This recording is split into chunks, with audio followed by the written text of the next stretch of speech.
우리 옆 사람과 인사하겠습니다. 눈 크게 떠. 기-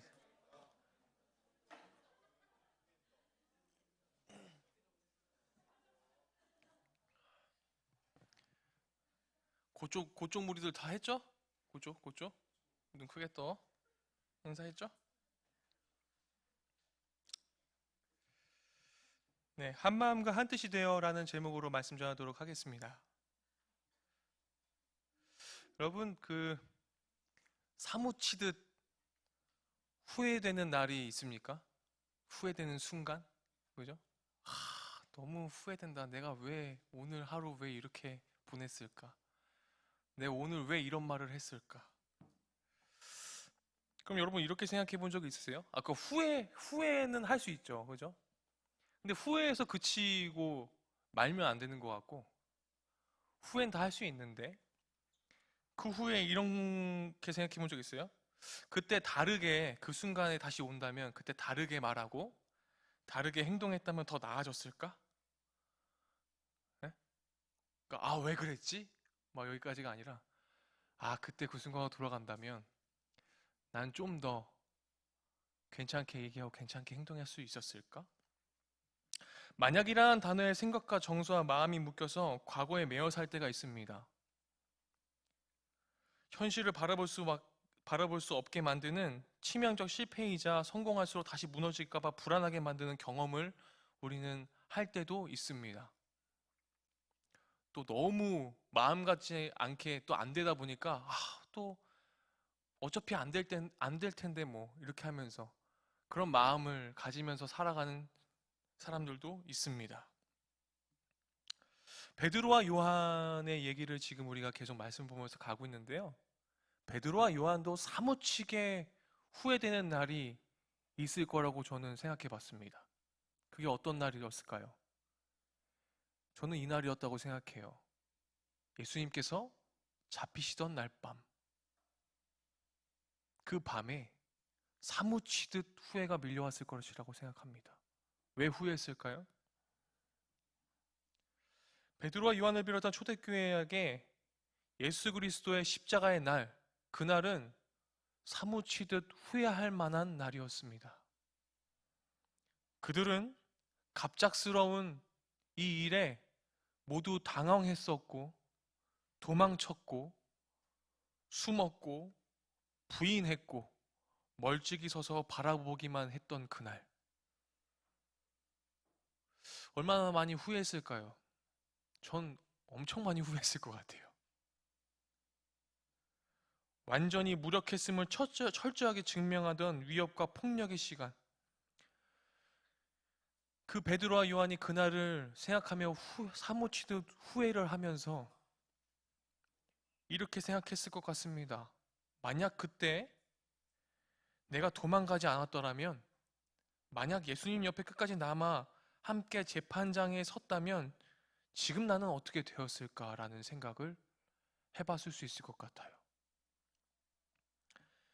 부활하신 예수님께서 다시 찾아와 평안을 빌어주셨지만, 그들에게 다시 오셔서 괜찮다고 얘기해 주셨지만, 그들은 혹시라도 다시 극한의 폭력과 공포를 마주하게 될까봐 이전과 같은 선택을 할 수 있다는 걱정에 불안했을 것 같습니다. 그렇게 오늘 본문은 교회의 시작에 있어서 중요한 지점이라고 저는 생각합니다. 우리가 초대교회로 돌아가자, 이런 말 굉장히 많이 해요. 도대체 초대교회의 어떤 모습을 우리는 보면서 그때로 돌아가야 될까요? 초대교회의 모습은 도대체 뭔가요, 도대체? 뭐 때문에 초대교회로 돌아가자고 할까요? 예수님의 재판장을 따라가지 못하고 도망쳤던 두 제자가 성령을 받고 복음을 전하고 예수님과 같이 지금 되어서 같은 자리에 끌려갔다가 돌아왔습니다. 예수의 이름으로, 예수의 이름으로, 예수의 이름으로 담대하게 선포했던 이 제자들이 이젠 더 이상 사무치듯 후회한 그날을 다시 떠올리고 싶지 않아서 그렇게 하고 나니 감옥에 갔고 다시 돌아왔습니다.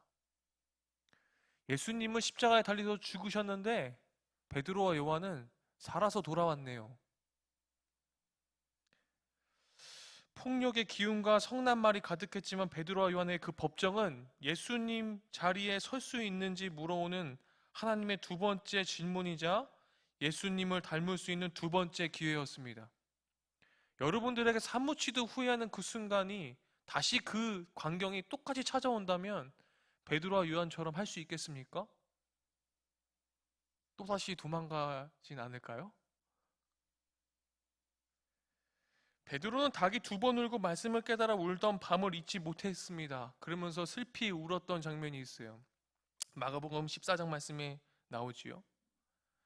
무덤을 향해 달리며 되뇌이던 후회와 자책을 기억했기에 울던 적도 있었습니다. 이제부터 남이 띠띠우고 원하지 않는 곳으로 데려갈 것이라면 예수님 말씀을 담아두었기에 그 예수님의 말씀을 곱씹으면서 울기도 했습니다. 그것이 제자들의 삶이었고 그게 초대교회의 모습이었어요. 사람에 의해 회당이나 위정자나 권세 있는 자 앞에 끌려가거든 마땅히 할 말을 성령이 가르칠 것을 믿었기에 마치 준비된 것처럼 물러서지 않고 복음을 전했습니다. 다시는 내가 그 사무치듯 후회하는 그날 밤을 다시는 내가 반복하고 싶지 않아서, 그래서 더 담대해야만 했습니다. 죽음을 각오하서라도 예수님의 길을 벗어나지 않겠다는 의지였습니다. 그래서 오늘 본문은 4장 13절이 이를 뭐라고 표현합니까? 담대함이라고 표현합니다. 우리 옆 사람한테 다시 한번 인사하겠습니다. 담대하게 눈 떠. 담대하게 눈 크게 떠. 네. 4장 13절 말씀 우리 큰 목소리로 다 같이 한번 읽어볼까요? 4장 13절 말씀입니다. 다 같이 읽어보겠습니다.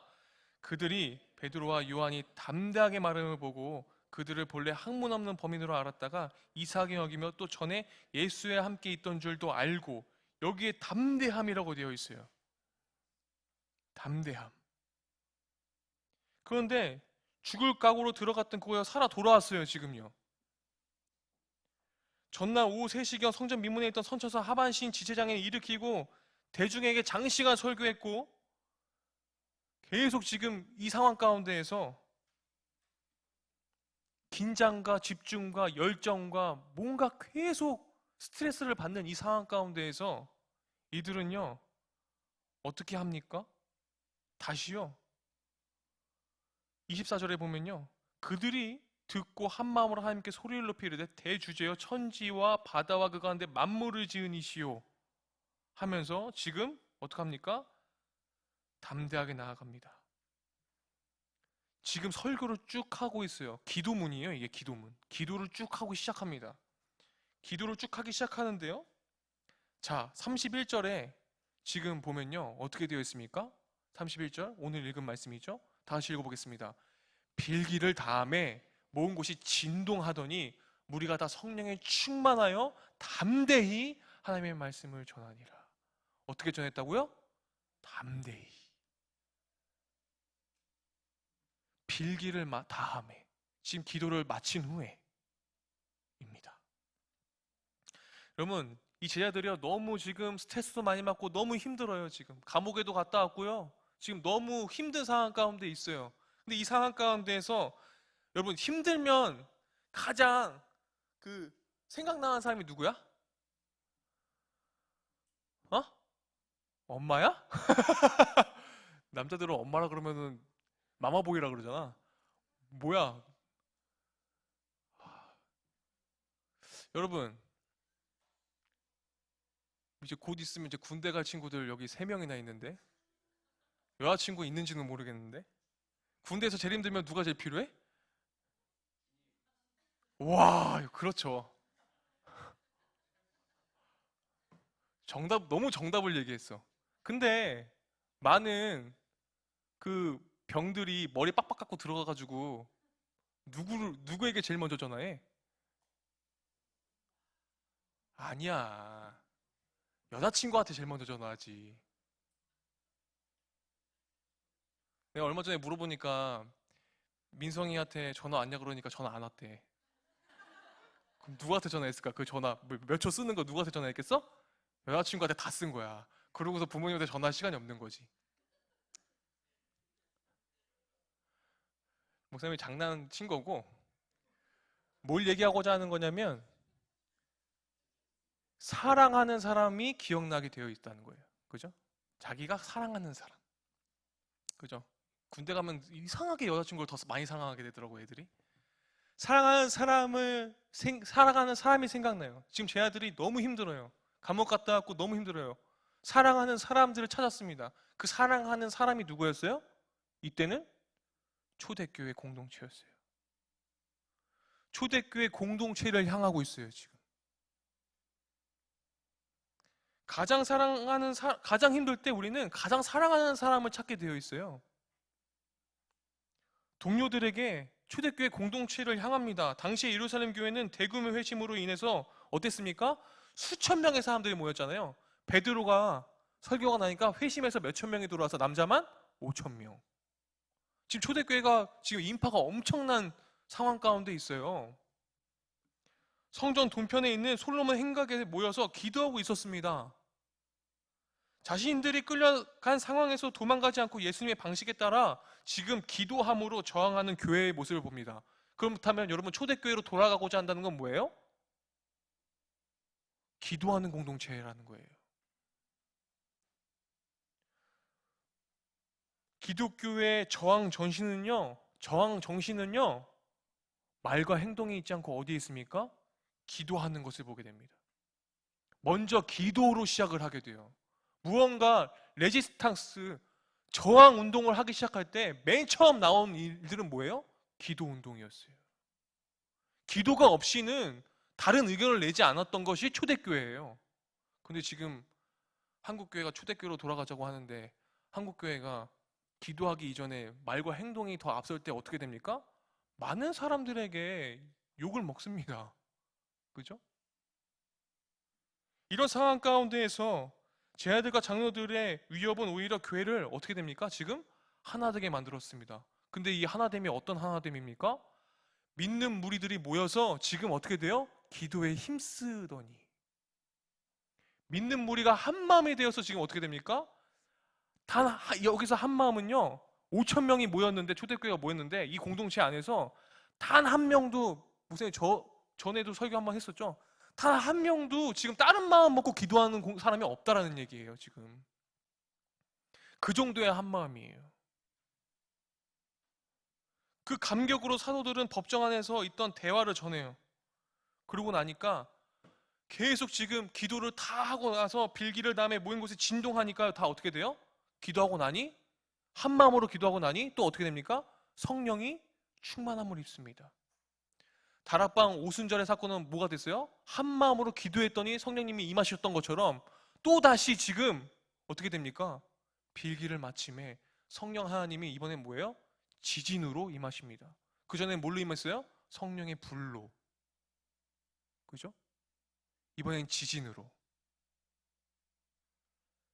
13절에서 아까 읽었던 드러났던 사도들의 담대함이 지금 어떻게 됐습니까? 확장됐고 증폭되었고 결국 31절에 무리가 다 성령이 충만해서 담대히 하나님의 말씀을 전할 수 있을 정도의 지금 상황이 된 것입니다. 그 중심에는 초대교회의 기도문이 그리고 기도가 있었다라는 것입니다. 우리가 한국교회가 지금 매번 초대교회로 돌아가자라고 얘기할 때 우리가 지금 무엇으로부터 돌아가야 됩니까? 기도 공동체로 돌아가야 되는 것입니다. 이 베드로와 요한의 용기가 복음 전파 운동이라는 큰 불길이 되는 비결, 바로 무엇이었습니까? 기도함에 있었습니다. 누가복음 22장 45절 46절 말씀 한번 읽어보겠습니다. 다 같이 읽겠습니다. 기도 후에 일어나 제 아들에게 가서 슬픔으로 인하여 잠든 것을 보시고 이르시되 어찌하여 자느냐? 시험에 들지 않게 일어나 기도하라 하시니라. 우리 옆 사람이랑 인사하겠습니다. 일어나서 기도해라. 일어나서 기도해야 돼. 자면서 기도하면 안 돼. 눈 크게 떠. 일어나면서 기도해야 돼. 자, 누가복음 22장 31절 32절 말씀도 함께 보겠습니다. 다 같이 읽겠습니다. 시몬아 시몬아 보라 사탄이 너희를 밀가부르듯이 하려고 요구하였으나 그러나 내가 너를 위하여 내 믿음이 떨어지지 않기를 기도하였으니 너는 돌이킨 후에 내 형제를 굳게 하라. 여러분, 우리가 기도가 왜 필요합니까? 나의 믿음이 떨어지지 않기 위해서. 우리는 믿음의 주인 되시는 그 예수님을 바라보면서 무엇을 구해야 됩니까? 믿음을 구해야 돼요. 어떤 친구랑 얼마 전에도 얘기했는데, 목사님, 야, 너 예수님 언제 만났냐? 예수님 만났죠. 만났고. 만났으니까 된 거 아니에요? 뭐 이런 식으로 또 얘기가 나오길래 또 갑자기 내 안에 있던 이 거룩한 분노가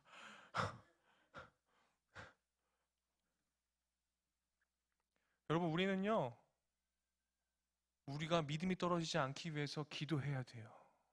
기도의 자리에 나아가야 돼요. 믿음을 달라고 매일같이 기도해야 돼요. 나의 믿음 없음을 주님 용서하여 주십시오.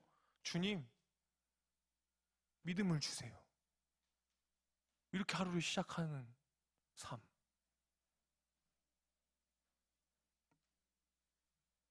주님께서 죽음을 준비하시면서 마지막 밤을 기도로 채우고 계셨을 때 제 아들이 슬픔에 짓눌려서 어떻게 했습니까? 방금 읽었듯이 잠들었습니다. 가장 중요한 순간을 앞두고 고난에 대해 전혀 준비되지 않았던 제 아들인데, 그럼에도 불구하고 주님께서는 그들에게 기도의 모범을 보여주셨죠. 그들을 위해 기도하셨을 뿐만 아니라 슬픔을 극복하고 시험에 들지 않게 일어나 기도하라고 권면하셨습니다.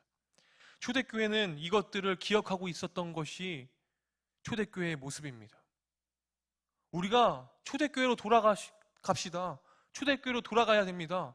초대교회는 어떤 공동체였습니까? 예수 그리스도의 말씀을 기억하는 공동체였습니다. 베드로는 예수님이 기도해 주시기 위해 시험을 이길 수 있음과 자신에게는 신앙의 형제들을 돌보며 굳게 세워줘야 할 책임이 있음을 기억했던 것입니다. 베드로가 사무치던 게 후회했던 그날 밤을 떠올리면서 내가 예수님의 말씀을 기억해야지 이제. 그들에게 기도는 포기하지 말아야 할 부분이었습니다. 이를 기억하면서 구체적으로 초대교회가 어떤 기도를 했는지 조금 더 본문으로 들어가 보면요, 여러분 24절 말씀 다 같이 읽어보겠습니다. 기도문이 이제 시작되죠. 24절이요. 다 같이 읽어볼까요? 그들이 듣고 한 마음으로 하나님께 소리를 높여 이르되 대주제여 천지와 바다 그 가운데 만물을 지은 이시오. 여러분, 이 첫 지금 한 마음으로 하나님께 소리를 높여 이르되 지금 기도가 시작되었습니다. 대주제여 하나님이신 하나님, 천지와 바다 그 가운데 만물을 지은 이시오. 여러분, 이거 뭐가 연상됩니까? 이 기도가 맨 처음에 이 시작되는 느낌이 어디가 생각나요? 성경 말씀에? 창세기죠. 그죠? 창세기로 시작합니다. 대주제라는 단어는 원뜻은 뭐냐면 소유자, 절대 통치자, 이 만물의 주인이신 주님, 이 만물을 지으신 주님, 그 주님을 높여드리면서 지금 기도가 시작되고 있어요. 구약시대의 남유다의 히스기야 왕은 아수르 침략이 임박할 때 천지를 창조하시고 다스리시는 대주제 하나님을 의지해 기도했습니다. 초대교회는요, 이 고백을 우리의 고백으로 받아들인 것입니다. 창조주 하나님, 구원자 예수님, 우리의 친구 되시는 성령 하나님, 이 삼위일체 하나님은 어떻게 합니까? 기도문에 정확하게 담아서 기도를 하더라는 것입니다. 비록 지도자가 구속되어서 법정에 끌려가는 혼돈과 공허와 흑암의 시간이었지만 교회는요, 그 속에서 여전히 역사하시는 하나님을 신뢰하면서요, 어떻게 합니까? 기도의 자리를요 지켰음을 여러분 기억하시길 바랍니다. 초대교회의 모습으로 돌아가자는 것은 이런 것입니다. 어떤 것입니까? 기도의 자리를 지키는 것입니다.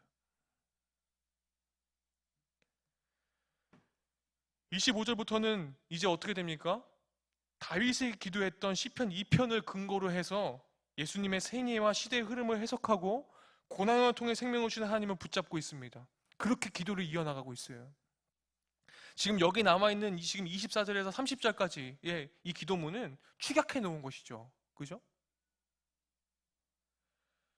예수님께서 세례를 받으셨을 때 너는 내 사랑하는 아들이라 내가 너를 기뻐하노라는 소리가 하늘로부터 들렸습니다. 누가복음 3장 22절 말씀이거든요. 이게 교회는 이 문구가요 시편 2편 7절로 비롯된 것을 기억하고 그 말씀을 기준 삼아서 예수님의 생애에 대해서 막 기도를 한 거예요. 열방과 족속들은 이방인과 이스라엘 백성으로, 세상의 군왕들과 관원들은 헤롯과 본디오 빌라도로 십자가 사건을 중심으로 말씀을 지금 재해석하면서 말씀을 기억하면서 기도를 계속 이어나가고 있습니다. 여러분, 헤롯과 본디오 빌라도라는 문구도 누가복음 23장 12절에서 예수님의 신문과 관련해서 나왔던 그 말씀을 기억하면서 지금 기도하고 있는 거예요. 사도행전에 지금 저자가 누구입니까? 누가이지 않습니까? 지금 누가복음부터 사도행전까지 똑같이 지금 저자가 일맥상통하게 가고 있는 거예요.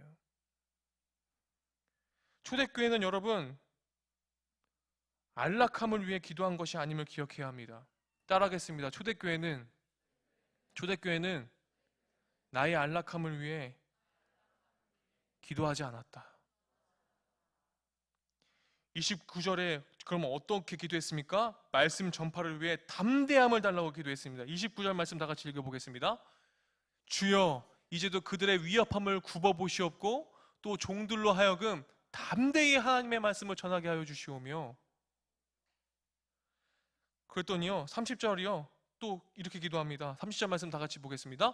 손을 내밀어 병을 낫게 하시옵고 표적과 기사가 거룩한 종 예수의 이름으로 이루어지게 하옵소서 하더라. 거룩한 종 예수의 이름이 전해지기 위해서라는 거죠. 그러면요 우리가 기도하는 기도의 소리, 그리고 초대교회의 모습은 어떤 모습이었습니까? 예수 그리스도의 이름만 남기는 것이 초대교회의 모습이었습니다. 목사님이 예전에 얘기했죠. 이단과 아닌 거를 구별할 수 있는 유일한 방법이 있다. 이단은 누구의 이름을 남겨요? 문선명의 이름을 남겨요. 이단은 누구의 이름을 남겨요? 정명석의 이름을 남겨요. 이단은 누구의 이름을 남깁니까? 이만희의 이름을 남깁니다. 근데요 교회는 누구의 이름만 남겨야 돼요? 예수의 이름만. 초대교회를 닮아가자고 초대교회로 돌아가자는 것은 무엇입니까 여러분? 우리 교회가 예수님의 이름만 남아야 되는 거예요. 거룩한 종 예수의 이름을 준비하던 주의 종 다윗을 조상 삼아 초대교회는 종들이라는 단어를 자기 정체성으로 삼았습니다. 왜요? 주님을 대주제요 이렇게 고백하잖아요.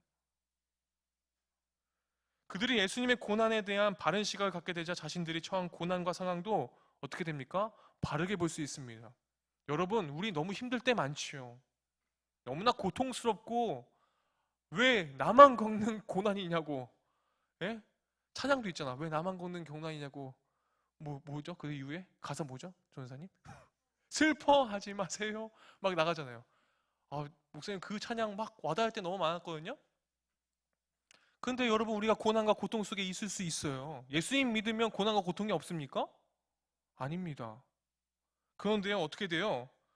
고난과 고통의 상황도요 예수님을 바르게 믿는 사람들은요 고난과 고통의 상황을 바르게 볼 수 있는 눈이 열리는 거예요.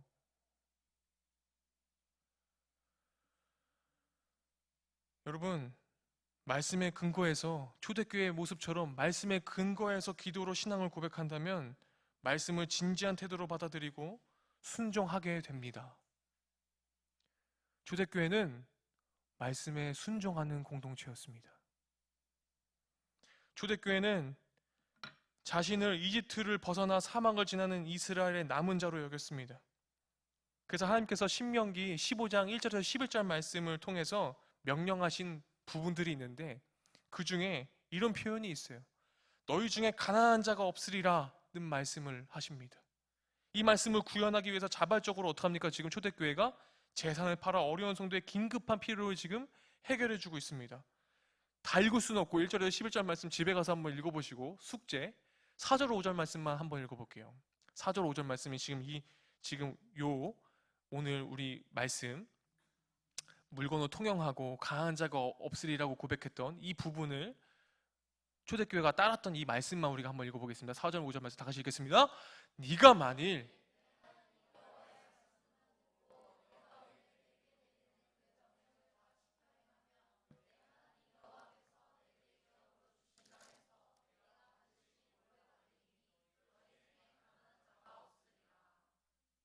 가난한 자가 다 있었대요, 없었대요? 단 한 명도 없었어요. 그 오늘 본문에 어디에 그게 나와 있습니까? 32절과 34절에서 믿는 무리가 한 마음과 한 뜻이 되어 모든 물건을 서로 통용하고 자기 재물을 조금이라도 자기 것이라 하는 자가 하나도 없더라. 사도들이 큰 권능으로 주 예수의 부활을 증언하니 무리가 큰 은혜를 받아 그 중에 뭐라고 되어 있습니까? 가난한 사람이 없으니.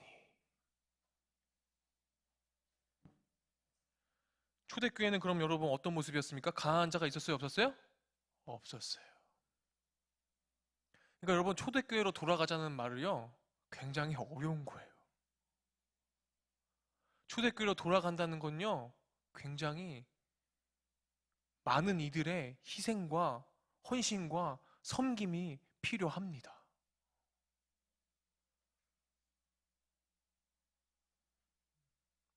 초대교회 성도들, 그들의 믿음은 구호로 그치지 않았습니다. 그냥 말로만 끝났던 것이 초대교회의 모습이 아니에요. 부활의 증언의 삶을 변화시킴으로 은혜를 증명하는 삶, 그리고 그러한 나눔의 은혜 가운데 바나바라는 위로의 지도자가 태어남으로 교회는 다음을 향해 도약합니다. 죽겠다고 들어간 법정에서 살아 돌아온 베드로와 요한이 목청을 높입니다. 죽어도 기도의 자리를 지키겠다고 성전에 모였던 초대교회가 생명의 기운을 받아 복음을 전하는 모습을 우리가 오늘 말씀을 통해 보았습니다. 우린 초대교회의 어떤 모습을 닮아 돌아가야 되겠습니까? 초대교회는 기도의 자리를 힘쓰는 공동체였습니다. 말씀에 생명을 던지고 그냥 말뿐이고 행동뿐인 공동체가 아니라 그 말씀에 순종하는 공동체였습니다. 그리고 서로 섬기고 서로 사랑하면서 가난한 자가 한 명도 없게 했었던 공동체가 초대교회 공동체였습니다. 우리는 초대교회로 돌아가자 하지만 초대교회 어떤 모습으로 돌아가야 할지 본질적으로 어떤 부분을 닮아가야 할지 명확하게 할 필요가 있어 보입니다. 초대교회의 성도들, 그들은 어떤 상황에서도 소망을 가지고 어떤 환경에서도 함몰되지 않고 어떤 삶의 자리에서도 생명의 길을 걸을 수 있는 용기와 연대를 갖춘 것이 초대교회 공동체였습니다. 그렇다면 초대교회가 이렇게 할 수 있었던 원동력이 무엇입니까? 그 힘은 말씀을 묵상하고 기도하는 아주 기초적인 성도적인 삶을 살았음을 우리가 오늘 말씀을 통해서 봅니다. 저는 초대교회로 돌아간다는 것이 가능하다고 믿는 사람입니다. 불가능하다고 생각하지 않아요. 전 믿어요. 그것도 조금 믿는 거 아니고 100% 믿습니다. 그러려면요, 여러분들이 좀 도와주셔야 돼요. 뭘 도와주셔야 돼요? 기도의 자리에 힘써셔야 되고. 네. 어저께도 보니까 새벽 예배 끝나고도 우리 중보기도 팀이 모여서 또 기도하더라고. 네. 기도의 힘으로 전 지금 이 공동체가 존재한다고 저는 생각해요. 우리 모두가 하나님의 역사의 통로가 되어가길 소원합니다. 우리 다시 한번 옆 사람을 깨우면서 인사하겠습니다. 하나님의 역사의 통로가 되자. 여전히 힘이 되어주시는 하나님을 의지하며 말씀과 기도와 증언과 나눔의 연대를 힘쓰는 삶을, 그래서 초대교회를 닮아가는, 초대교회 성도의 모습을 닮아가는 여러분들이 되시길 소망합니다. 우리 다 같이 함께 기도할까요? 우리 다 같이 기도할 때 하나님, 우리들에게 담대함을 허락하여 주시옵소서. 하나님, 오늘도 하나님, 우리들이 믿음을 강구하는 세대들 되게 하여 주시옵소서. 주님, 우리가 믿음의 기도를 주님 앞에 드리고 찬양하고 예배하며 나아가는 그런 거룩한 이임 공동체 되게 하여 주시옵소서. 함께 우리 같이 우리의 정체성이 무엇인지, 우리가 걸어가야 한 그리스도인의 정체성이 무엇인지 돌아보면서 주님, 우리들 안에 초대교회로 돌아갈 수 없습니다 라고 말하는 사단의 음성에 귀 기울이는 것이 아니라 우리가 초대교회로 돌아갈 수 있음을 주님 앞에 믿음으로 고백하며 주님, 저에게 믿음을 달라고 다 같이 함께 대주제 대신 주님을 부르시며 다 같이 함께 간절한 마음으로 함께 기도하겠습니다. 주여, 하나님 도와주십시오. 하나님 기도의 자리에 힘쓰는 공동체 되게 하여 주십시오. 아버지의 말씀에 철저하게 순복하며 지금 나아갈 수 있는 공동체 되게 하여 주십시오. 말과 헐뿐이 아니라 아버지 주님 앞에 담대히 나아가기를 소망합니다. 주님 앞에 어떠한 자리에서도 기도에 힘썼던, 생명을 걸고 기도의 자리를 지켰던 그 초대교회 믿음의 선배들의 유산을 이어받기를 소망합니다. 주님 인도하여 주시옵소서. 주님 이끌어 주십시오. 주님 은혜를 내려주십시오.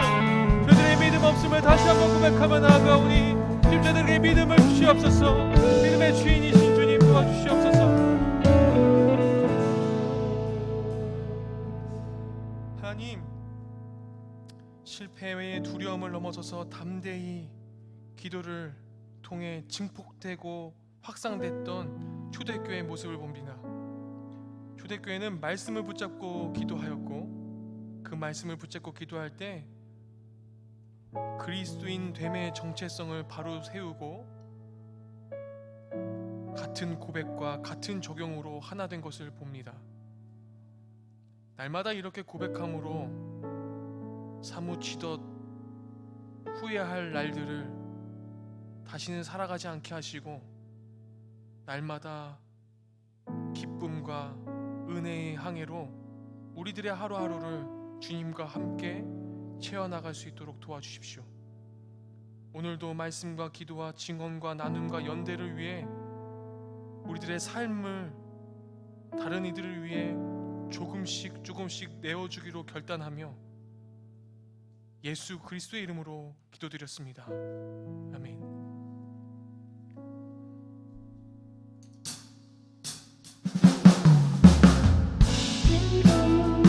오늘 나눈 말씀을 기억하시면서 함께 찬양하도록 하겠습니다.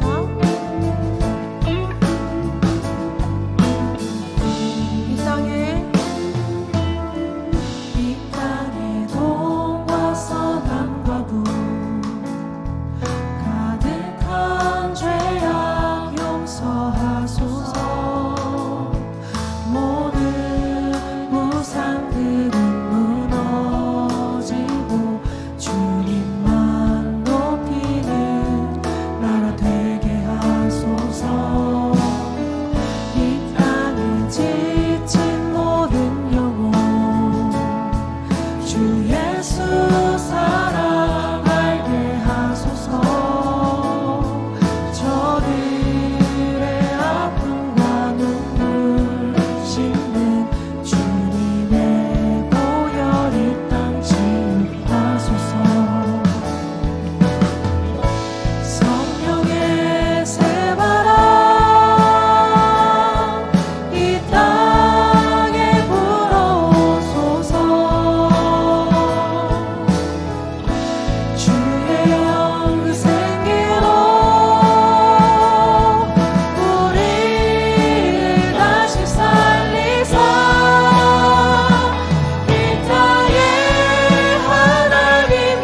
믿는 무리가 한 마음과 한 뜻이 되어 모든 물건을 서로 통용하고 자기 재물을 조금이라도 자기의 것이라 하는 이가 하나도 없더라.